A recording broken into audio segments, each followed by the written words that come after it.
देखिए ये इस वेल्डिंग मशीन का बोर्ड है। आउटपुट डायोड जो लगता है, इसके लगाने के बाद हमारे ये जो कॉइल है बहुत ज़्यादा हीट होता है और बिना कोई लोड पर ही 1-2 एम्पेयर का ये एसी इनपुट लोड ले रहा है।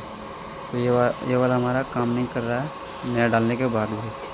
तो हम यहाँ पर देखिए इस तरीके से यहाँ पर डायोड लगाए हैं बस टेस्टिंग के लिए, क्योंकि हम इसमें दूसरा बोर्ड इंस्टॉल करेंगे 3 लेग वाला। ये 2 लेग वाला है, हम 3 लेग वाला इंस्टॉल करेंगे। अभी इसमें हम चेक करेंगे आपको आउटपुट स्पार्क हो रहा है कि नहीं।